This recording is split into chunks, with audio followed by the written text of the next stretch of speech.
The dust of Redemption Gulch was a fine red powder that coated everything, a second skin for a town that had no shame. It settled on the sweat-slicked hats of miners, on the warped boards of the saloon, and on the silent figure of the woman standing by the railway tracks. The noon sun beat down with the flat, hard weight of a blacksmith's hammer, bleaching the sky to a pale, unforgiving grey. Heat shimmered from the iron rails, making the world wobble and distort. Her name, though no one here knew it or cared to ask, was May. She stood as still as a heron, a small island of stillness in the grimy bustle of the platform. Her clothes were the first thing that drew the eye, a source of crude amusement for the onlookers. She wore a dress of fine, dark blue silk, embroidered with flowers the colour of twilight. It was a garment made for shaded courtyards and the delicate clink of teacups, not for the grit and spittle of a territorial outpost. It was torn at the hem and stained with the grime of a long journey. Her feet, small and bare, were planted in the dust, the skin already raw and blistered. The man who had brought her here, a burly prospector named Jed, had just cast her off as one might discard a broken tool. He had seen the contract, paid the price, and brought her all the way from the coast. But now, under the influential gaze of Mr. Silas Harding, the town's unofficial king, Jed's courage had shriveled like a salted slug. "The contract ain't valid," Jed had bellowed, his voice more for Harding's benefit than for the woman, who understood only a handful of his words. "She's too small, frail. I need a wife, not a porcelain doll that'll shatter with the first winter." He tossed a single tarnished coin at her feet. It landed in the dust with a sound like a dead hope. The small crowd of loafers and merchants murmured a low thrum of pity, contempt, and simple, ugly curiosity. Silas Harding watched from the porch of the assayer's office, a faint reptilian smile playing on his lips. He was a man whose clothes were too fine for the dust, whose hands were too soft for the work that had built the town he now controlled. He held the contracts, owned the water rights, and held the souls of men like Jed in his ledger book. He had arranged this transaction, and its public failure was a demonstration of his power. He could give, and he could watch it be taken away. Section. The station master, a harried man with sweat stains blooming under his arms, approached May. "You can't stay here," he said, punctuating his words with sharp, shooing gestures. "Go on, get." May did not move. Her face, a perfect oval, was a mask of placid dignity, but her eyes held the dark, deep terror of a cornered animal. She had nowhere to go. Behind her was a world of ghosts and ashes, a family lost to famine, a home sold to pay for this passage to a promised life that had evaporated in the sun-baked air. Ahead of her was nothing, a void. She simply lowered her gaze to the coin in the dust, her stillness a silent, desperate scream. The crowd shifted, growing uncomfortable. This was no longer entertainment. It was the slow, public unraveling of a human being. From across the street, in the sliver of shade, offered by the general store's awning, Tyne watched. He was a man built of angles and silence, his face a landscape carved by sun and wind, and a grief that had settled deep into the lines around his eyes. He had come to town for salt, flour, and cartridges, a twice-yearly ritual that he endured with the stoic patience of a man long accustomed to his own company. He had no stake in the town's petty dramas, no interest in its cruelties.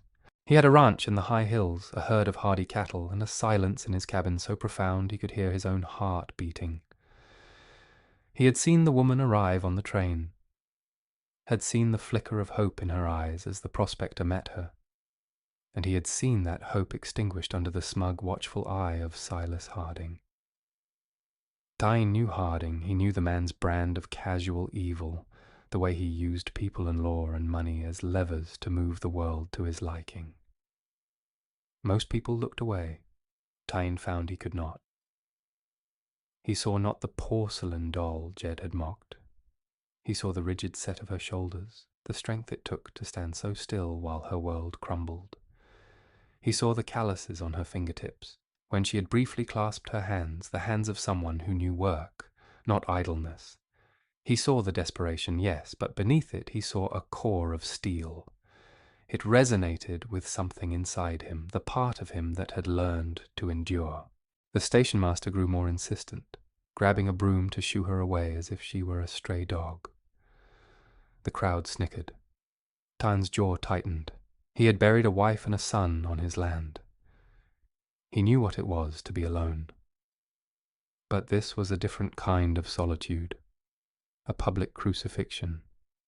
And for a reason he did not bother to name, he found he would not be a party to it. He pushed himself off the post he was leaning against, his boots crunching in the thick dust. His movement cut through the scene. The crowd parted for him, a quiet respect given to his size and the sheer, unapproachable aura of his solitude. He did not look at them. He walked directly to where May stood, his shadow falling over her. She flinched, looking up at him. Her eyes were dark pools of fear. Tyne stopped a few feet away. He did not have the words for comfort, and he would not have used them if he did. He dealt in the practical, the tangible. He looked from her to the fuming station master, then back.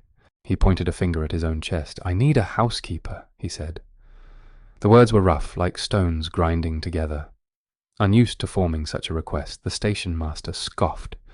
"She don't speak English, Tyne. What are you going to do with her?" Tyne ignored him. His gaze remained on May. He gestured vaguely toward the hills that shimmered in the distance, a hazy purple line against the horizon. "My house," he said. Then he mimed sweeping, then cooking over a fire. He held up 2 fingers. $2 a week. It was more than fair, it was a fortune. May stared at him, her dark eyes searching his face. She saw no pity there, no lust, no amusement. She saw something unreadable, a face like a locked door, but the eyes held a steady, solemn gravity. He was not offering charity. He was offering a transaction, a plank to a drowning woman. It was a chance to trade one form of servitude for another, but his eyes were not cruel like Harding's or weak like Jed's. They were simply still. He stooped, his large, calloused hand picking up the tarnished coin Jed had thrown. He straightened and pressed it into the station master's hand. "For her passage," he said, his voice flat, leaving no room for argument. Then he turned and walked toward the general store without looking back to see if she would follow. He knew she would. She had no other choice. After a moment's hesitation, a deep shuddering breath that was half sob, half gasp for life, May took a single step, and then another. She walked away from the railway tracks, away from the staring eyes of the crowd, and followed the silent man into the cool, dark interior of the store. Inside, the air smelled of burlap, coffee, and leather. Tyne spoke to the proprietor, Mr. Abernathy, a man whose cynicism was a thin crust over a decent heart. "A pair of boots," Tyne said, gesturing to May's bare feet, "sturdy ones. And a dress. Cotton." Abernathy measured her with his eyes, then disappeared into the back. May stood awkwardly, her hands clasped before her, overwhelmed by the sheer volume of goods stacked to the ceiling. Tyne did not speak to her. He gathered his own supplies, flour, salt, coffee, a box of cartridges. When Abernathy returned, he set a pair of scuffed but solid leather boots on the counter, along with a simple functional dress of brown calico. Tyne paid in coin, his movements economical. He pushed the boots and the dress toward her. "Change," he said, the single word a command. He turned his back, affording her a small, unspoken privacy. In the back corner of the store, among barrels of pickles and sacks of beans, May quickly shed the ruined silk that was the last remnant of her old life. The rough cotton of the new dress was stiff against her skin, and the leather boots were heavy, but they were solid. They were real. They were the tools of a survivor. When she emerged, she looked like she belonged to this harsh land. Tyne gave a single curt nod. He picked up his supplies, loaded them onto the pack mule tied outside, and then helped her onto the seat of his wagon. He did not touch her more than was necessary, a brief impersonal pressure on her elbow. The townspeople watched them go, their whispers following them like flies. Silas Harding was still on the assayer's porch, and as they passed, his gaze met Tyne's. It was a look of cold possession, a promise that this was not over. Tyne stared back, his face impassive, before turning his attention to the road ahead, a dusty track that led out of Redemption Gulch and up into the vast, lonely silence of the mountains. The journey to his homestead was a silent one. The rhythmic creak of the wagon wheels and the plodding footsteps of the horses were the only sounds for miles. The landscape grew starker, the scrubby bushes giving way to pine and jagged rock formations that clawed at the sky. Tarn's cabin was nestled in a small, high valley, a solid structure of chinked logs with a stone chimney. It was a fortress of solitude built to withstand wind, snow, and the intrusions of the world. Behind the cabin, on a small rise overlooking the valley, were 2 wooden crosses. They were weathered but well tended.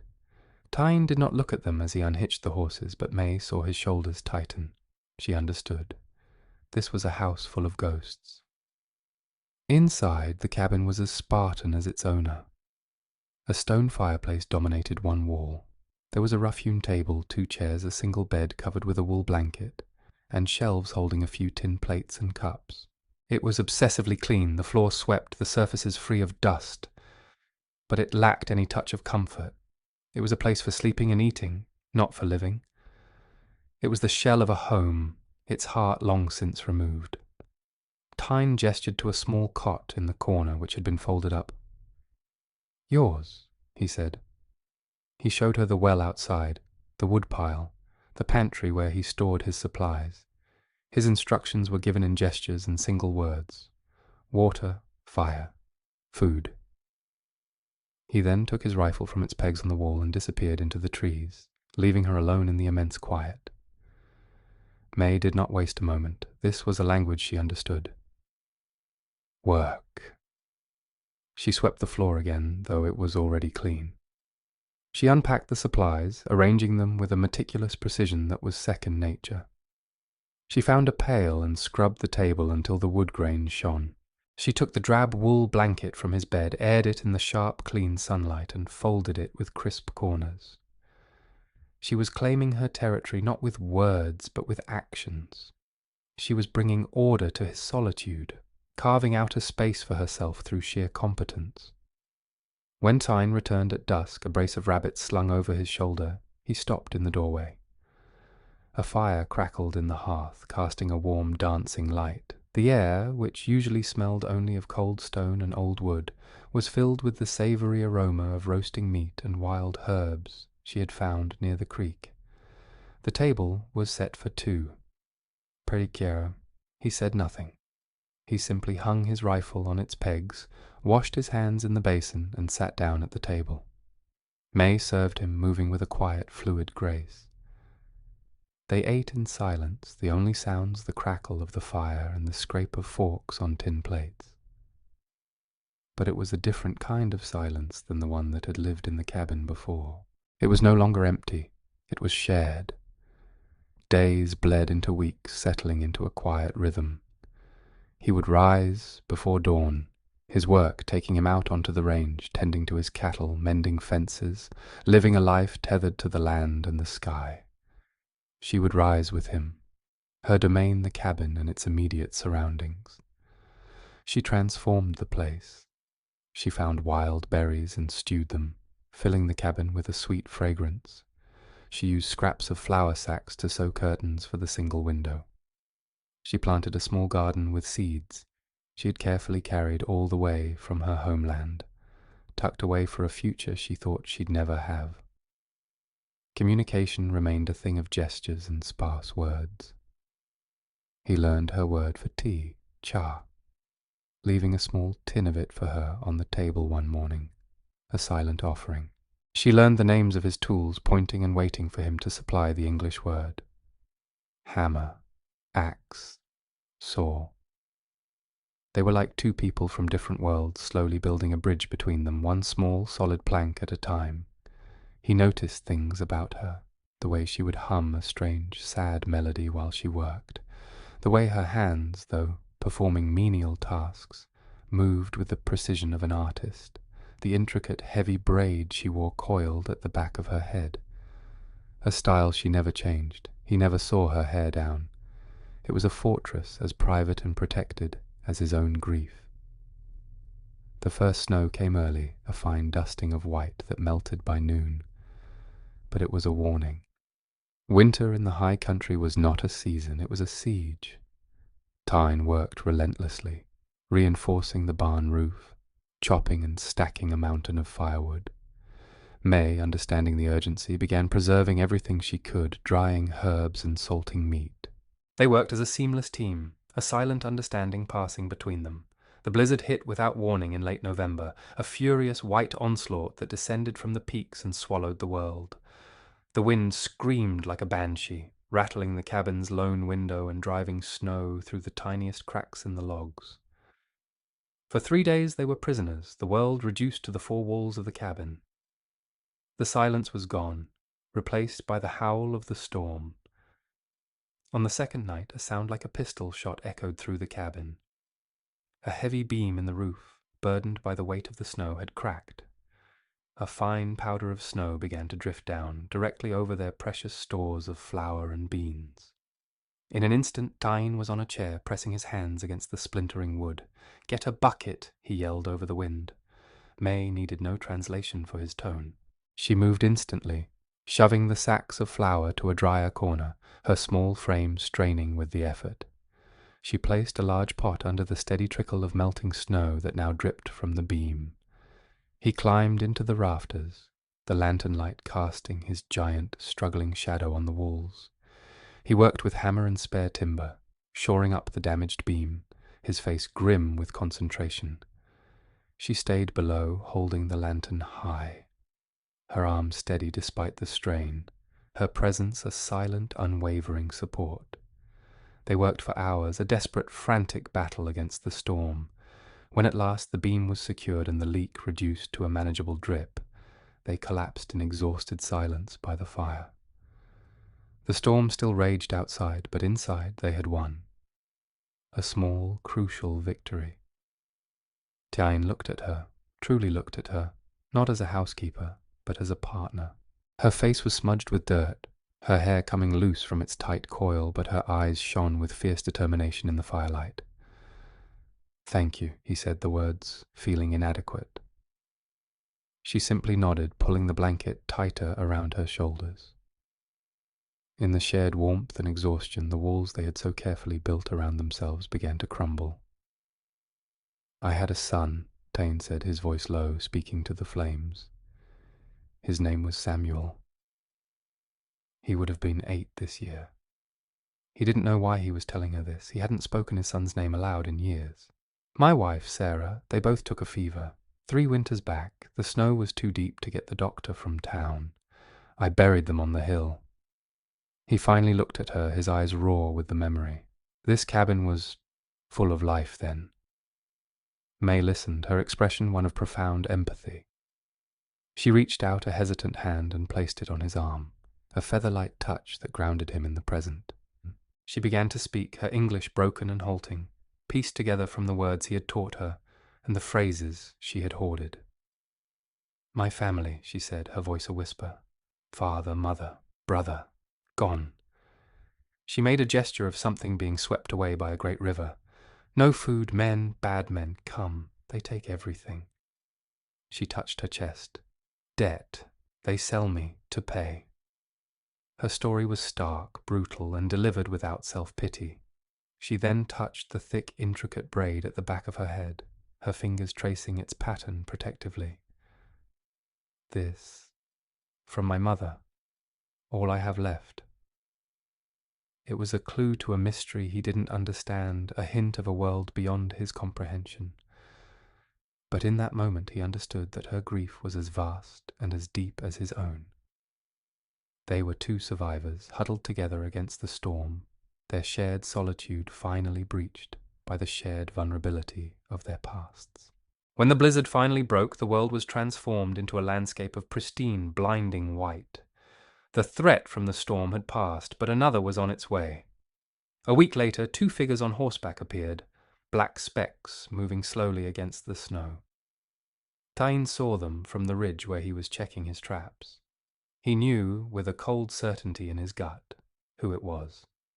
He made his way back to the cabin, his face set like granite. Silas Harding dismounted with the unearned confidence of a man who believed the world belonged to him. The town sheriff, a man named Calloway, whose spine was made of jelly, remained on his horse, looking uncomfortable. Harding's expensive coat seemed an insult to the honest cold. "Tyne," Harding said, his voice slick with false bonhomie. "Quite the place you have here. Remote." He let his gaze drift to the cabin where May had appeared in the doorway, a shadow of apprehension in her eyes. "State your business, Harding," Tyne said, his voice flat. Harding smiled, a cold, predatory thing. He pulled a folded document from his coat pocket. "My business is property, specifically my property." He held up the paper. "I hold the indenture contract for the woman, May, signed and sealed. The prospector Jed was merely my agent. The contract reverted to me upon his dissatisfaction. She belongs to me until her debt is paid." Tyne's hands clenched into fists at his sides. He had known Harding was a snake, but he hadn't anticipated this particular venom. "Now I'm a reasonable man," Harding continued, his eyes flicking over May with a connoisseur's appraisal that made Tyne's blood run cold. "I understand you've provided her shelter, an act of Christian charity." The words were laced with mockery. "But the time for charity is over. Sheriff Calloway is here to see she is returned to my custody." Sheriff Calloway shifted in his saddle. "It's the law, Thane. The contract looks legal." "But," Harding said, raising a hand, "I am prepared to offer you a choice.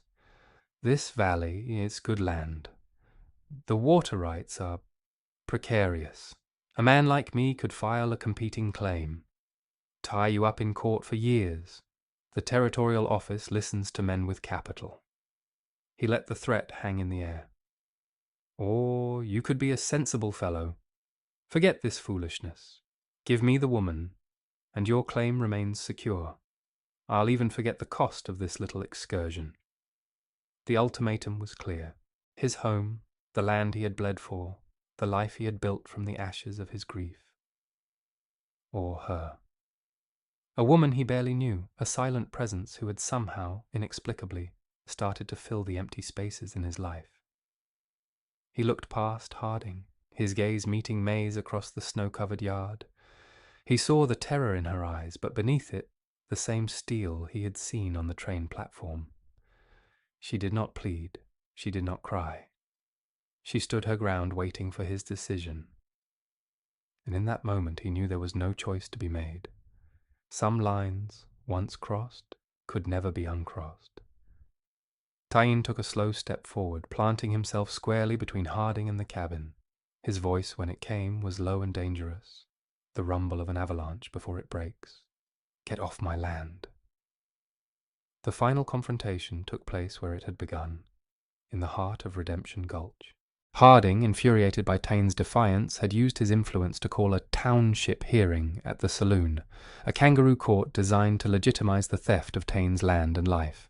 He had the sheriff in his pocket, and a handful of hired thugs for muscle. The law in a place like this was whatever the most powerful man said it was.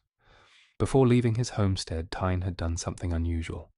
He took down his most prized possession, a handsome pearl-gripped Colt revolver that had belonged to his father. It was a symbol of his past, of a time when a man's law was the one he carried on his hip. He rode into town, but he didn't go to the saloon. He went to the telegraph office located in a corner of Abernathy's general store. He sent a single terse message to the U.S. Marshal in the territorial capital detailing Harding's actions. Then he walked to the counter. Abernathy was polishing glasses, pretending not to watch. "Abernathy," Thane said, placing the heavy revolver on the worn wood, "I need this telegram to get through, and I need to know it will be read by the Marshal himself. This is collateral for your time and your silence." Abernathy looked from the gun to Thane's face. It was an act of profound faith, trading the immediate power of violence for the uncertain hope of justice. The storekeeper slowly reached out, his fingers closing around the revolver. "It'll get there, Thane," he said, his voice gruff. "Go on, your hearing's about to start." Thane walked into the saloon, unarmed. The room fell silent. Harding sat at a table at the front, a makeshift judge's bench, flanked by Sheriff Calloway and two rough-looking men. May stood beside Thane, her hand resting lightly on his arm. She had insisted on coming. Her face was pale, but her eyes were resolute. "Well, well," Harding sneered, enjoying his moment of triumph. "The mountain man comes to town. Where's your gun, rancher? Did you misplace your courage?" "I have no need of it," Thane said, his voice calm and steady, ringing through the quiet room. He looked not at Harding, but at the assembled townspeople, the miners, the merchants, the loafers, who had watched May's humiliation. "This hearing is about my land claim," Thane announced, "but it is really about this woman." He gestured to May. "Mr. Harding claims she is his property based on a piece of paper." He paused, letting the words sink in. "This woman is not property. Her name is May."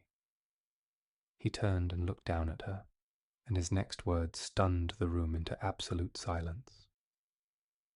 "And she is my wife." A gasp went through the crowd. Calloway looked shocked. Harding's face contorted in fury. "You lie! There's no record, no preacher." "Where we live," Tyne said, his voice resonating with an unshakable authority, "there is only us. We have made our vows before God. That is the only law that matters." He was claiming a higher jurisdiction, one that Harding's money could not touch. "This is absurd," Harding sputtered, waving the indenture contract. "This document proves she is mine. A debt must be paid." It was then that May stepped forward. She looked small beside Tyne, but her presence filled the space. She spoke, and the sound of her voice, clear, articulate, and with only a slight musical accent, was another shock to the crowd. "The contract," she said, her voice carrying to every corner of the saloon, "is a fraud." All eyes were on her. "Mr. Harding claims my family was in debt to his trading company. This is a lie." With slow, deliberate movements, she turned her back to the crowd and began to unplait the thick, heavy braid she had worn every single day. Tyne watched, mesmerized. It was like watching a secret unfurl. Her hair tumbled down her back, a cascade of black silk that shimmered in the lamplight. The townspeople leaned forward, captivated by the quiet drama. Her fingers worked deftly, searching the very center of the thickest part of her hair. She drew out a small, flat pouch of worn red silk. From the pouch she removed a piece of stone, a square of pale green jade, intricately carved with characters and the image of a dragon. She held it up for all to see. "My family's chop," she said. "Our name, our honor." A man at a back table, a Chinese merchant who ran a laundry and was rarely seen in the saloon, stood up slowly. He walked forward, his eyes wide. He spoke to May in a rapid torrent of Cantonese, and she replied, her voice firm. The merchant turned to the stunned crowd. "I know this seal," he said, his English thick but clear. "This is the seal of the House of Lin of Canton, a very respected, very wealthy family of silk merchants. They were not in debt, they were rivals of Harding's company. I heard stories of a family that disappeared after a fire, their business stolen. The entire narrative had been flipped. Harding was not a creditor, he was a thief and likely a murderer. The contract was not a legal document, it was the spoils of a crime. The color drained from Harding's face. He saw his power, built on a foundation of lies, crumbling to dust. The sheriff, Calloway, took a deliberate step away from him. Abernathy, the store owner, stood up from his place at the bar. "I reckon the marshal would be very interested in this story," he said loudly. "Good thing Tyne's telegram is already on its way." The final nail was in the coffin. Harding was ruined. His hired thugs, seeing which way the wind was blowing, faded back into the crowd. Tyne had won, not with a gun, but with truth. He had traded the symbol of his isolated past for a future built on trust. As the crowd began to close in on the sputtering, defeated Harding, Diane took May's hand and they walked out of the saloon, leaving the noise and the judgment behind them. They returned to the quiet of the homestead. The air seemed cleaner, the sky a more brilliant blue. The threat had been vanquished, not by a bullet, but by a woman's courage and a man's faith. They stood together on the small rise that overlooked the valley, beside the two weathered crosses of his past. He still held her hand, but it was different now. It was not a gesture of protection, but of partnership. "The gun," he said, looking out over the land that was truly, finally theirs. "It was my father's. After Sarah and Samuel died, it was a way to keep the world at arm's length, a way to be alone." He looked down at their joined hands. "I don't need it anymore." That evening, as the setting sun painted the snow-covered peaks in hues of rose and gold, they sat at the table she had scrubbed and in the warmth of the fire she had built. The cabin was no longer a shell. It was a home. "May," he said, her name feeling right on his tongue, "in the saloon. I said you were my wife." He paused, searching for the right words, words he had never thought he would say again. "I would like that to be the truth. In every way. If you will have me." She did not answer immediately. She simply reached across the table and placed her hand over his. Her dark eyes, which had held so much fear and sorrow, were now filled with a soft, steady light, a light that promised warmth against the cold, companionship in the silence, and a new life in the place where grief had once reigned. He saw her answer there, more clearly than any word could express. The final image of their new beginning was one of profound peace. The fire crackled, casting their shadows on the wall, two separate figures now joined as one. Her head rested on his shoulder, his arm was wrapped securely around her, and together they watched the flames dance, their shared future burning bright and steady in the heart of the vast, unforgiving frontier that they had, against all odds, made their own. The house was no longer full of ghosts, it was full of hope,